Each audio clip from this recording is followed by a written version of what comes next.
going back off of the topic of the woman who created a page to, I guess, entrap her husband, in my research I found that one of the problems with Facebook is that people are hiding their information by making fake pages. They're lying about their age, they're making up names, and a lot of young people are doing this because they are aware of when they want to apply to university, when they apply to jobs, that they can actually have to create a page to hide their misdeeds or, poor decisions in the past. So since Facebook has that already inherent nature of being able to be so easily, full of lies and fraud, how much of it can we really use in litigation, and should we be responsibly be doing that? One possibility was to just, save the page completely and have it in camera and try and, really evaluate the legitimacy of all these statements. And what do I mean by in camera? Well, in camera is when the judge will actually take an information and go through it and decide what really should be turned over to both sides of the case, either defense or prosecution, plaintiff or defendant. And so that's when the judge will come in, look at information, this is all during the discovery process, and really hash out what's legitimate or not. So an in-camera is one possibility to really deal with the fact that Facebook can be so easily lied to. But on an even broader point, is Facebook more like an email, or is it more like Google, or just a public statement, a press conference? What do you think the inherent nature of Facebook is more like? I mean, it's a social networking device where people are able to communicate with each other in a variety of different ways.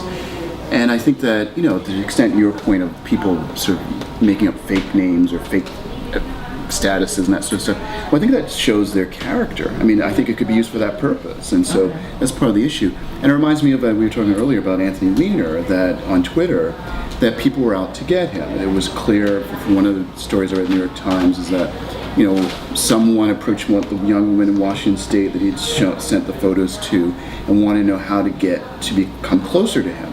How did this young woman do it? And she thought that there was something fishy about it and alerted him to this. So, I mean, the other issue is that, there's all this stuff going on, and there may be, especially for public figures, there may be people who are out to get you, through this, and you have even maybe more judgment in terms of what you do in terms of Facebook or Twitter or whatnot.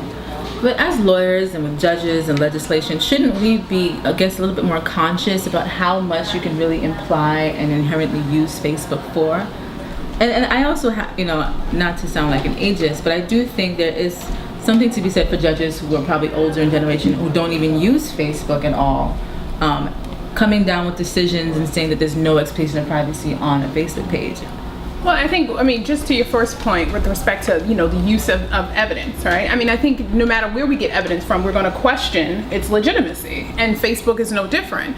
So you do your proper research to question legitimacy.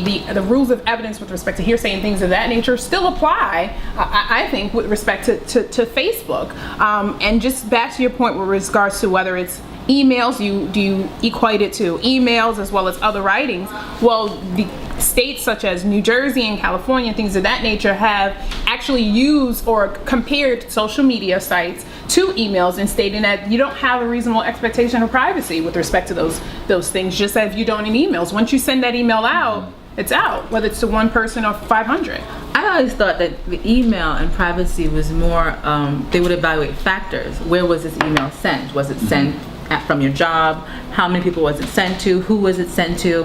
And so they would factor that in to really establish whether or not your expectation of privacy was reasonable.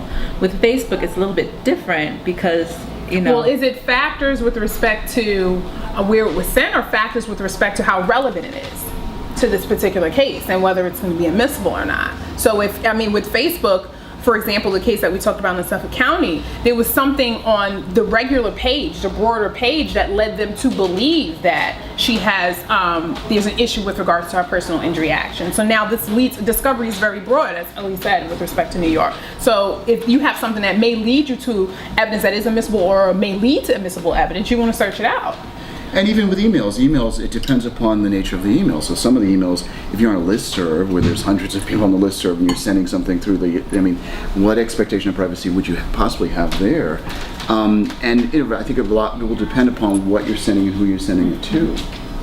Especially where you send it from, just coming back to that point, but my wife works for a big company in the city in New York, and I tell her all the time, you know, be careful what you send from your email because you have no privacy on that. And she always says, you know, what are you talking about? Nobody would really. I'm like, no, they set up your email. They know how to track you. They know what time you get to work. They know what time you leave from work. You know, it's kind of like Big Brother, but only in the private sector. Well, let me ask you, since Facebook, I guess it's a private company, it's a third party that you're utilizing to make your online diary. Because I guess you're using this third party, is your expectation of privacy even lower? I mean, and then we get back to the point where they're the only ones that are actually giving you this access to make this diary, but you have to rely on this third party. So your hands are tied. It's you know, one way you want it to be private, you customize it to a certain amount of friends, but you have to go through a third party. Is your just using of a third party you've already signed away all your rights to privacy because of that? I think to some extent, and I don't know whether people necessarily keep stuff private. I mean, that's the thing. I think some people don't keep it private. And that's the challenge, is that, and even if they keep it private, it doesn't mean that it won't eventually become public because somebody has access to some of the stuff.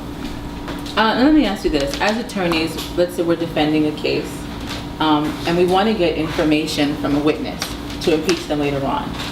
Are we crossing ethical lines if we make up a fake Facebook page, try and message them to request that information? What do you think? I think it's probably good.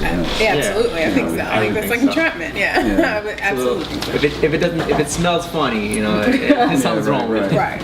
But then you already said that no one has an expectation of privacy.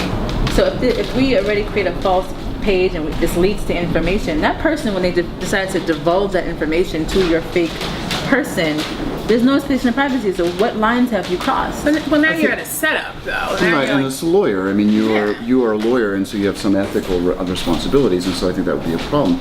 If somebody else did it, you Right, know, like that would be something. Like my paralegal? No, that would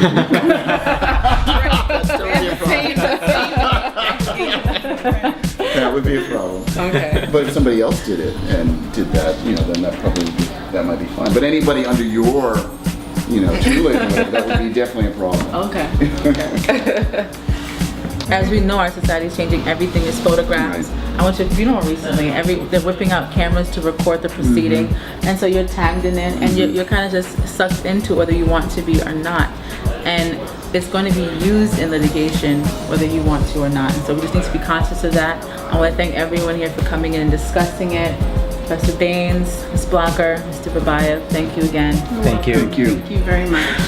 That was our Esquire TV. Hope you enjoyed. Thank you.